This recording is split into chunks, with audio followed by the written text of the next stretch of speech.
Hey viewers, welcome to another game of the Casual Pro Gamer. And today we're doing a Blitzcrank game, and I'm sorry for not starting this one in the champion select screen, but I have recorded the start of this game 4 times now, and now I finally got it to work, but if I restart the game I don't know if it will actually work, because, well, now I can actually use my mouse, and the previous 3 times I couldn't use my mouse, but I was recording for like 3 minutes before I actually noticed that. And if you have to do that 4 times, that's really annoying. So anyway, we have Cooler Chris 123 here once again. He has been featured in 2 games already, 2 previous games. So there was a Poppy game and a Vladimir game, in both of which he played with a friend of his. I cannot remember. It was something like Roar Penguin, and the Roar Penguin isn't actually playing in this match, and he normally was the jungler, and this time we don't have a jungler on either team. So let me log the camera and I'll explain a little bit about the team composition, which I've already done 4 times, but well. So this blue team has Malphite and Blitzcrank as the tanks, and then Rise as a very tanky character. He can build up quite a lot of tankiness, so HP, magic resist and armor. Because, well, that's how the new Rise works. And then we have Tryndamere and Twisted Fate as the AD carries, both of which are rather fragile. Noteworthy is that Tryndamere has cleanse, because, well, as I stated in previous games, if you want to deal with Tryndamere, you just hit him with some CC and he just instantly dies after his ultimate is finished. And by using cleanse, he cannot be affected by that, or he is less affected by that. He might be able to escape a little bit more often. So Rise being the AP carry for this team, and unfortunately they didn't get the tower aggro on this Akali. So otherwise they would have gotten the first kill, but it's probably wise not to go after her. But well, Tryndamere wants to do that anyway, and he's going to die for it. Blitzcrank completely juked by the Akali here, not getting the grab off, and Akali gets away. So they do get first blood, but then they lose the Tryndamere. So Tryndamere not being very smart going after that, because, well, Akali has her stealth and there's nothing he can do about it. And he was very low health, he doesn't have his ultimate yet. Yeah, all in all, you can see why it's not the best idea in the world. So the enemy team then, while we watch this Blitzcrank just dealing some damage to the Orianna. The enemy team has Akali, Annie and Orianna as the AP carries. Orianna being somewhat of a support character, because, well, she has her shield she can give to allied champions, but also the ball, if it's on an enemy or on an allied champion, it can or it adds some magic resist and maybe even armor. Cannot actually remember, but we'll see it in a moment when she actually picks it up. If she actually picks it up, and she does, and then she walks out of. Anyway, we'll see that later. So they do have a Shen as a tank, and they do have Ashe as the physical carry.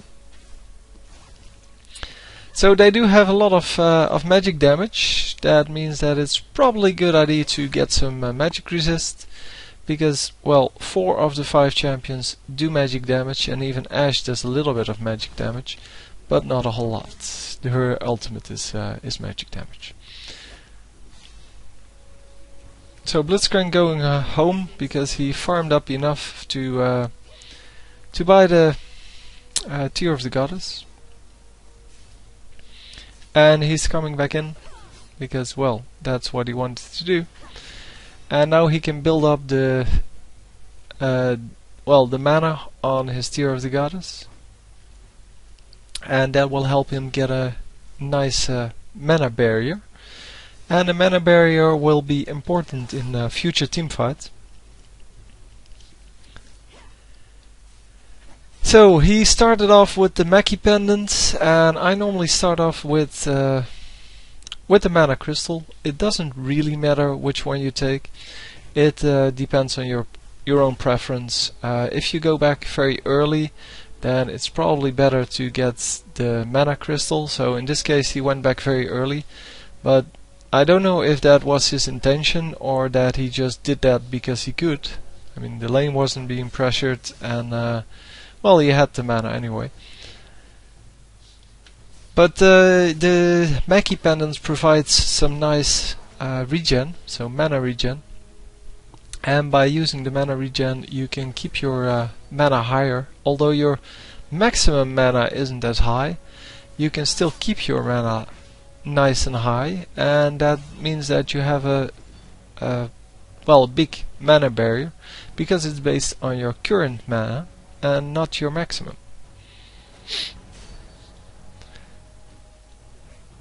So we see just some farming going on for the moment, and well, that is the basic idea of this game. So we will have to see Twisted Fate being top of the board here at 38 minion kills.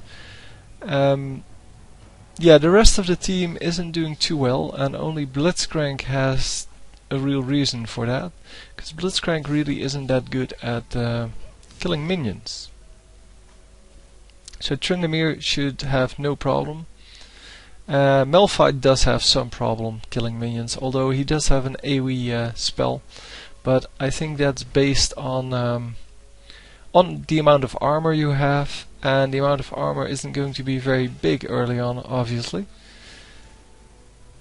Anyway, he doesn't have any armor, so I guess that has something to do with it.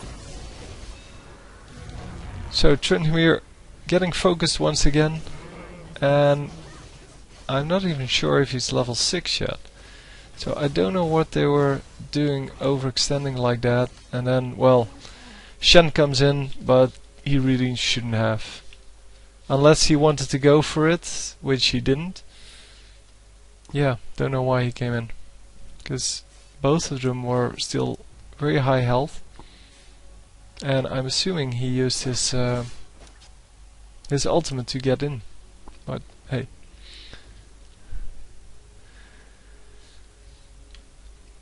So they try to get the kills there. So to get 2 kills, they only get 1. Fortunately for the blue team. So all in all, it's 2 and 5. 2 against 5, I should say. And that is not a good score. Twisted Fate keeping up with the minion score very nicely. But on the enemy team, we see Annie being about equal, and Akali being about equal. And well, Orianna not farming too well, and I think Ashe was actually the mid. Ashe is now here, but and we might see a kill here. But yeah, and we see a kill. So I don't know why Ashe was just standing around there. If you Twisted Fate uses his ultimate, the one thing you don't want is to be all on your own if you're squishy like this, because you're pretty sure then that you're getting you're the one that's getting killed. Oh, excellent kill there. Didn't know if he could actually do it. Oh, the correct way to use Blitzcrank, by the way, is to hit E first, and then hit your rocket grab. And if you then land it, your first auto attack, which is basically what you do if you stand still, is going to be the pop-up, which means that you can never miss it. So even if they flash out or something like that, you will still get that off, and you will still get some extra time to do some damage. So starting to farm up a little bit in the jungle. That's good, because that's what it's there for. And Annie had her stun up, so that's excellent play by her, and actually saves this. Almost saves the Shen by doing that. And I don't know what this Twisted Fate was doing there. And Tryndamere dying once more. Twisted Fate was just standing there. I don't know whether he... Yeah, I really don't know whether he didn't have his flash up or he lagged out or something like that. But he was just standing there while Annie was just auto-attacking him, and that seems a little bit strange. Anyway, Orianna pushing the lane here.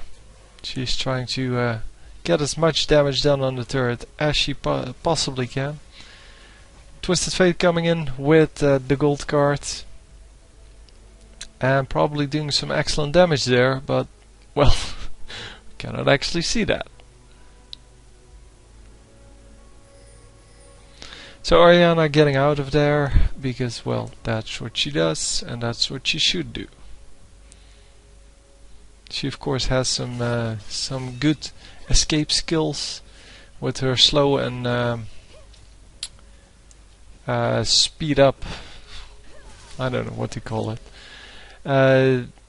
Yeah, that makes it very hard to chase her, and of course she does have her shield, which also makes it possible for her to escape at just to escape the ganks, just like this one. I think she could react a little bit faster because she could see the TF coming and she didn't do anything. So Blitzcrank going for the blue buff here, which is, I guess, okay. If nobody else wants it, normally Rice would take it, obviously, because Rice can use the cooldowns very well. But of course, if nobody's taking him, then why not